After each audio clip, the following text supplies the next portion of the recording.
with Mike Slater. Weekdays from 6 a.m. to 9 a.m. Eastern. Conservative principles live here. Sirius XM Patriot, Channel 125. Meet President Trump's cabinet. Environmental Protection Agency Administrator Lee Zeldin. Our mission is simple but essential: to protect human health and the environment. We must do everything in our power to harness the greatness of American innovation. Zeldin is a U.S. representative from New York. His district is surrounded by water and has worked on many environmental bills. We can and we must protect our precious environment without suffocating the economy. EPA Administrator Lee Zeldin.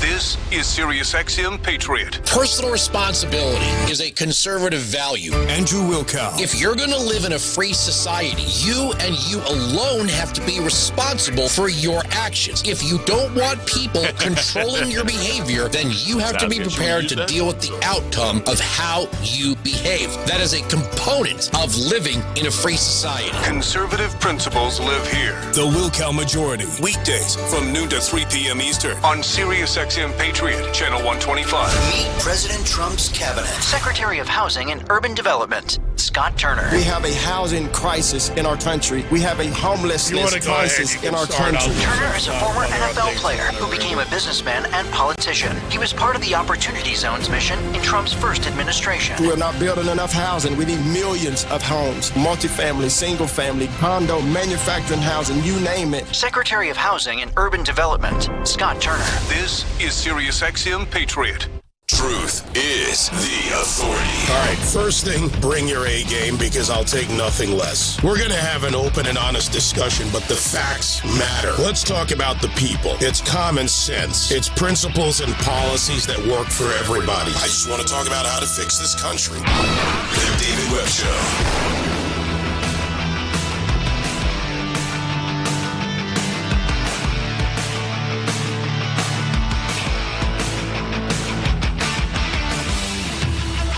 You know, it's only the third hour of today's show, and I feel like the sprint to the marathon is well underway.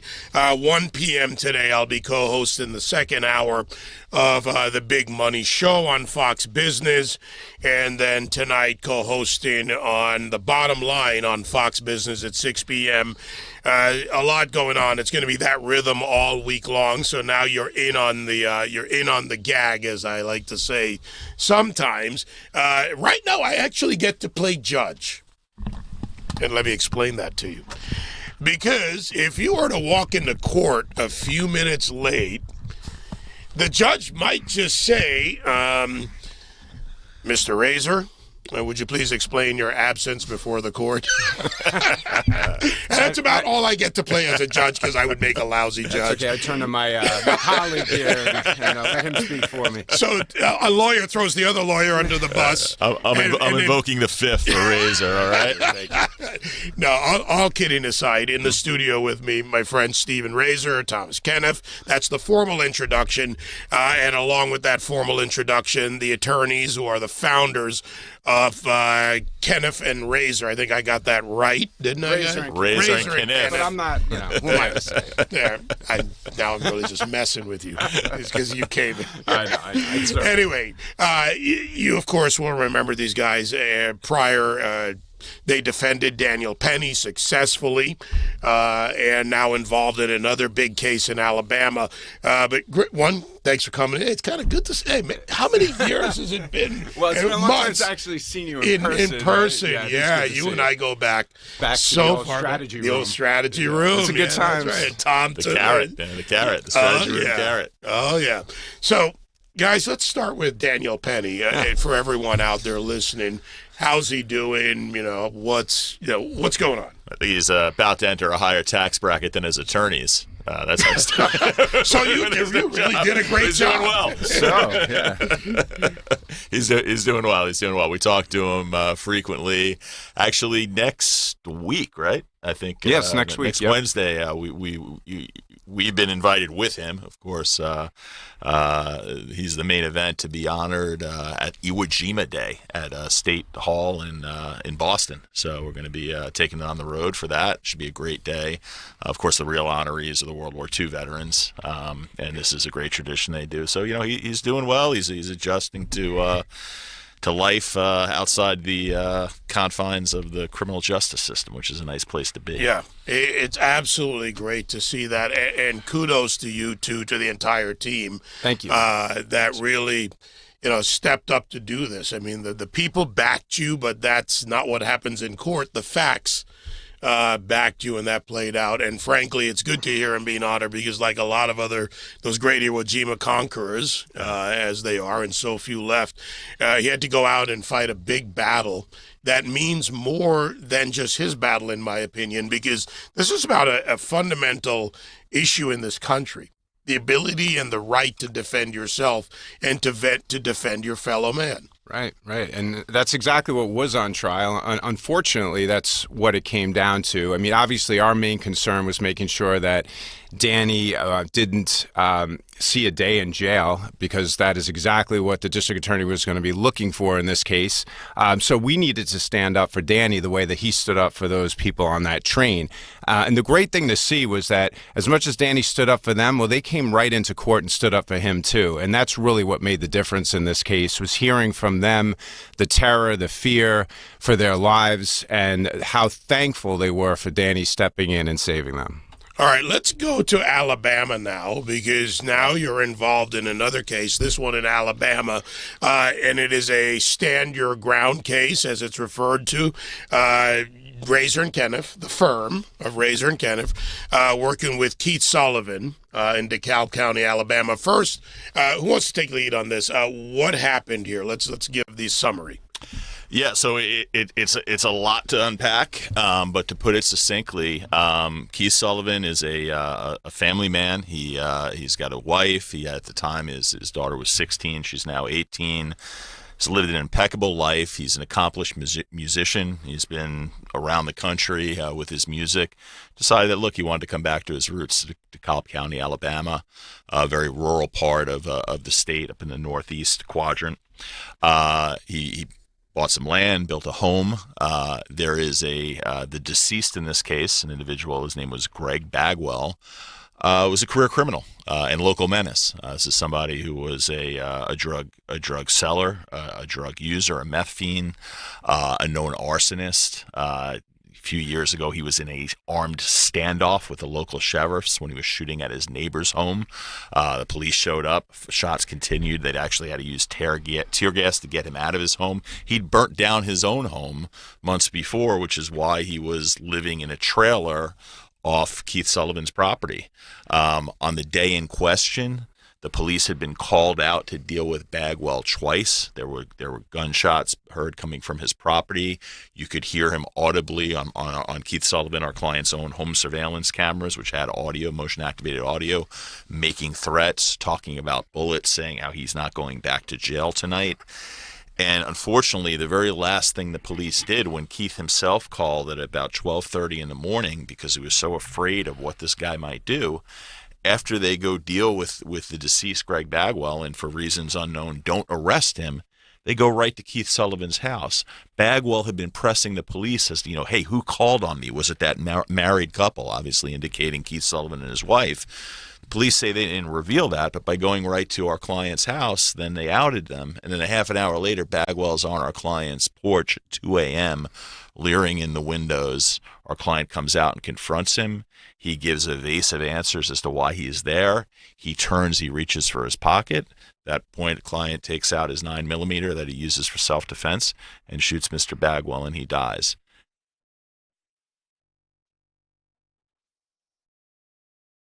It's a case about defending one's home and one's family from a known, incredibly dangerous individual, and now he's being prosecuted for protecting his home and his other people. Stand your ground law component of this, because some of the headlines I've seen since you told me about the case, Tom, people have said it's failed.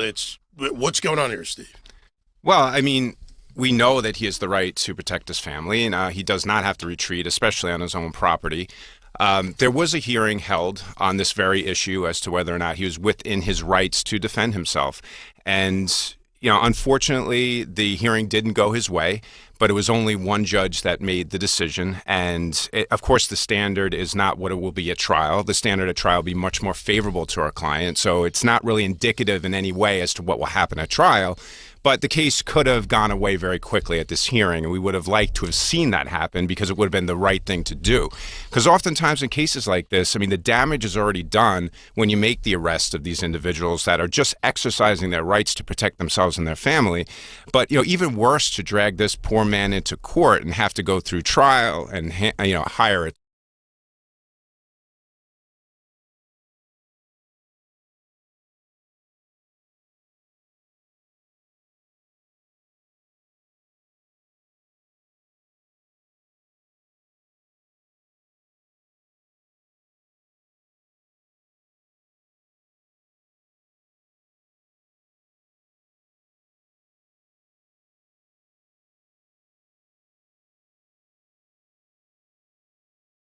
attorneys and, just the trauma that creates to the client, the defendant in a case like this is so unnecessary when the facts, as they were just laid out by Mr. Kenniff, are so compelling that it should have been done away with at the hearing. But yet again, the constitutional system that we rely on has to work. It's going to come down to the people. And once they're seated in that jury box, we'll get the right result. The costs here come to mind. This doesn't sound like a wealthy man. Sounds like a guy who's just trying to live his life, raise his family, as you've talked about, Tom. But there is a cost to this. Can he afford this? Yeah, no, we appreciate you bringing that up, Dave, because it's a huge financial burden. We have a great legal team in place. Not only Steve Razor and I. There's a couple of local attorneys that are really outstanding and very impressed with their work. We also have Buddy Cadwell, who is kind of a legend in the area. He's the former Louisiana Attorney General. People might remember him from the BP oil spill case. And he's as Southern gentleman lawyer as you can get, but he knows his stuff. A lot of the lawyers on this team, including Steve Razor and I, have kind of, stuck our neck out a little bit because we believe so strongly in this case and feel so bad for this guy. But we have, there has been a crowdfunding site set up. It's the Keith Sullivan Legal Defense Fund on Give, Send, Go, not GoFundMe, because they aren't great with how they handle the money for people like our client who's really in need of a legal defense. So Keith Sullivan Legal Defense Fund at Give, Send, Go. And, we're hoping he can raise money. And it's not just for attorneys. It's for things like experts and all the things you need to defend against a case like this. Because, even a wealthy person, and our client's not wealthy, but even a wealthy person would have a very, very hard time keeping up with the kind of expenses and defending oneself against a murder case. That's what this is. Yeah, only to further that is his life is in danger again. If he is convicted, he could serve his life in prison. Right now, it's not only his life but his family. You've got his daughter, by the way, was home at the time, and his wife, and he's protecting his family. And now it's up to us to protect him, to make sure that he doesn't lose his life and that his family isn't traumatized for the rest of theirs. I read through, and I'm certainly no attorney, but I read through the Alabama code on this, and I just keep going back to that, stories that we've seen. I've got numerous stories here where the code did or did not fail. Are there areas in there in the Alabama code, and you're in the middle of a case, so I'm going to give that you may or may not want to make a public comment on the code itself, but is there somewhere in here where the code is maybe not failed but can be interpreted differently? I think, look, law is all about interpretation, right? That's how guys like Steve Razor make our living, right? But I don't think it's a problem with the law per se. In a lot of ways, the justification defense, which is another name for this, you heard that a lot during Danny Penny's case. Talks about imminent fear of death or serious bodily injury. I don't think there is any reasonable person in our client's position that would have opened that door known who the deceased Greg Bagwell was, known his history, know that the local gas station wouldn't sell this guy gasoline anymore because he burnt so much, because he would burn things down. A known danger. 3 days before this incident, David, I mean, this will blow your mind, but this was brought out at the Stand Your Ground hearing. The very district attorney that's prosecuting Keith's case filed a motion to revoke Greg Bagwell's bond because he was a danger to the community. So, I don't think it's a problem with the law per se. I think it's a problem with the interpretation of the law. I don't know the judge, but with all due respect to him, I think he got this one wrong. But I also think, since we're speaking to such a large national audience in this case, there is maybe a tendency to think that the attack, Steve Razor brought up before, the attack on self-defense being on trial and defense of others in the Penny case. People tend to think of that as, just a big city problem, a blue state urban Democrat problem. This clearly is not a big city. And you know what? Guilty, Your Honor. I mean, that was kind of my impression of it. When we first got this case, Steve and I'm looking at it, I'm like, wait, is this? I knew it was rural. I'm like, is this upstate New York? Did Alvin Bragg and Tish James decide to, and you feel like Alabama, like, wait, this doesn't happen in Alabama. But we're speaking to the guys with the boots on the ground down there. They say, look, this is a problem. Catch and release bail. Bagwell had been arrested, turned out dozens of times, even though he had, literally threatened the lives of police officers, district attorneys, judges, and many other things. So the revolving door criminal justice system and the whittling away of our inherent right of self-defense. So that's all on trial here. Obviously, first and foremost, we're concerned about our client. That's who we have to save.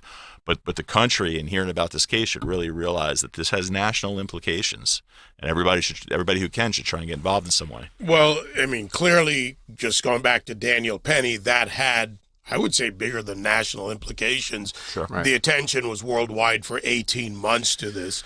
Mm-hmm. And in this case, to your point about talking to a national audience, once we get it out of our heads, this is not just in the inner city, sure, Chicago, New York, or whatever.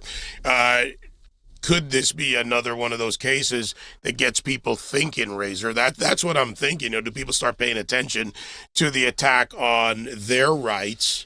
And also where we need to reset as a country, bigger issue than just the case, reset as a country on how we approach these issues. Yeah, I think that I hope that this will inspire people to start thinking about the races that involve the district attorneys, right? Because typically when a district attorney runs for re-election or is running for election against an opponent, it doesn't get a whole lot of attention, right? And people tend to vote on party lines. But I think it's time that people start looking at this particular issue of self-defense. What is your position as a candidate for the office of district attorney as to how you will apply the law in self-defense cases? Because if you're going to make the assumption that because someone died, because someone was injured, that person necessarily needs to be tried, that's a problem. Because we need to look at these cases and avoid making the arrest if it's not justified by the facts. And I think that right of self-defense is simply not focused on, not highlighted, and it needs to be, so that when we find that there's a candidate for the office of district attorney that is not fully supportive of the right of self-defense, then that person should be either voted out of office or not voted in to begin with. Yeah, I'm thinking back, and I think it might have been, God, years ago, you and I, in a conversation somewhere in my brain, that if you relegate yourself to police response time, you're in real trouble, because in this case, the police were, I believe, 30, 40 minutes away, Tom, you told me. And that's another thing. I mean, Steve and I, are creatures of, the New York City or New York area, right? So we're used to, like, for instance, in the Penny case, it took the police 8 minutes to get to, Broadway Lafayette subway station, middle of the afternoon. I mean, one of the most, popular areas in the city around that time, and people were aghast, right?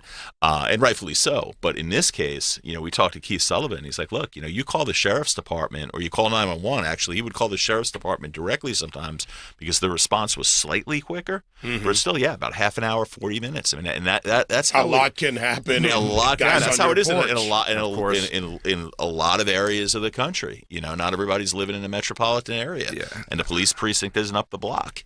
Yeah, that's an excellent point because that response time, it's literally like there are no police. Right? Because if you have an individual outside of your door, and by the way, nothing good happens at 2 a.m., right? Somebody's at your door. When a known arsonist, a known arsonist, a known public threat is at your door at 2 a.m., I don't think any person would be unreasonable to say, good things are not going to happen now, and you came to my door. Right, intending harm. Right. So, and the issue, too, is that our client had to come out of his house to confront him. Right. So you do have naysayers coming out saying, well, you should have stayed in the house. The house is the safest place. However, the reality is that knowing who this guy is, coming to your door at 2 a.m., knowing that he is known for burning down his own home, knowing that he's threatened. By the way, he had a lighter on him at the time in his hand. If you sit there and wait 30 to 40 minutes, this guy decides to get a gas can and start to douse your house. He's going to either get you out and you're not going to know where he is. Now he has the advantage, or you're simply going to die in your home, right? So you can't wait that 40 minutes for the police to come because we don't know what's going to happen in the interim. So he did what he had to do. He had to get out there. He had to get this guy to leave. This guy unfortunately made a move for what appeared to be a weapon, and this is the result. But you don't do what he does to put yourself in the position that he did, because by doing that, you're of course going to put your life in danger. I'm talking about Bagwell, the individual who approached this house after the history he had of shootouts with the police, of burning down his own home. You can't go to someone's house, in essence, threatening them at 2 a.m.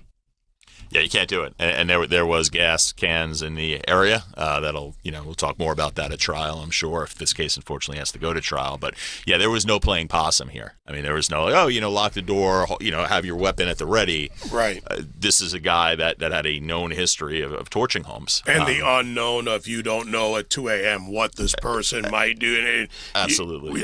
Understandably, even if you're alone, it's one thing. But when you have your wife and your daughter in the home, that adds that element. I don't know if it's credible fear, credible concern, whatever. Of course, that's there. Yeah, it's eminent fear, and to bring up, Steve's statement about there's no explanation to be there at 2 a.m. I mean, even when Keith Sullivan opened the door and confronted Bagwell, I don't know. There is no normal reason he could have for being there, but even if there was one, that's not what he enunciated. He says, "Oh, I thought you invited me up here and I could take one of your cars." So he's just doubling. Okay, that's he's admitting. He is stating in his own words that he is up to no good, whatever that no good is, and it was probably to size up an arson, in our opinion. Is any of this on security? I mean, he had the gunshots on camera before, and I will leave the out, of course, that you're in the middle of this case or at the starting point of this case, sure. But on security cameras and more with this confrontation. There's a lot of video evidence. The final shots go off camera because it starts on the porch and then it goes to the lawn. But the verbiage, I think of equal importance. You could, as I pointed out before, you could hear on the audio of the camera from Bagwell's trailer is hundreds of feet away, but you can actually hear him destroying his trailer, taking a metal pipe to it, uttering these unhinged threats. So the case itself, can't be looked at without the context of which the incident occurred in, and that's so important. To bring up, why didn't you wait in your house? Well, all the things that were happening literally in the minutes before Bagwell even got to Keith Sullivan's porch. Yeah, and actually, context. Yeah, and on that point too, you could see what he's doing before he's confronted by our client, and the motions and movements. He's literally swinging at the air. He's muttering things. It's obviously that he's agitated, right? So he's got some sort of violent intentions. That's all evident on the security camera before he goes out there to confront him. He was obviously up to no good. I think the implications, and I'm glad you guys are on this case. What you did for Daniel certainly got a lot of attention, but the principles behind it, self-defense, defending your neighbors, your friends, these are things that we have to flush out in this country. We can't have a society that bends to the criminal or the potential, whatever the case may be. It's just not how it should work. Thomas Kenniff, Steve Razor. I use the full names when you're here. That's great. Razor and Kenniff. Come on, we've known each other too long. Attorneys and founding partners of Razor and Kenniff. Guys, the GoFundMe again? Yeah, not GoFundMe, I'm sorry. Yeah, Give, Send, Go. Give, Send, Go. Give, Send, Go. Keith Sullivan Legal Defense Fund on Give, Send, Go. And I have one other ask for your listeners, because Alabama actually has something in their law that this doesn't work in New York, but in Alabama, the state attorney general can actually take jurisdiction of this case and flush it if he elects to. So anybody out there who wants to help, if you can't help by giving money, or even if you can give money, think about sending that email, writing that letter, making that extra call to Steve Marshall. That's the attorney general for the state of Alabama. He has the authority to intervene here. The evidence is overwhelming that he should exercise that authority. We're still hoping that somehow our client could avoid having to go to trial and be in jeopardy for his life in this case. His life, his financial security, and so much absolutely. more. Guys, thank you. Thank you, David. Thank you so much. Great to see you. Always. Good to see you as always. I guess we'll call this the new strategy room, because we're Let's do it. here. Let's make it once a week, okay? There we go. Well, you guys are so busy, I don't know if we can get you in here once a week. But great to have you here. Again, Tom Kenniff, Steve Razor, Razor and Kenniff, .com is the website, and Give, Send, Go. Keith Sullivan Legal Defense Fund, Give, Send, Go. All right. Call the AG. The AG, Steve Marshall. Look, the public has to speak. Right. These issues matter. All right, we'll take a break here. 866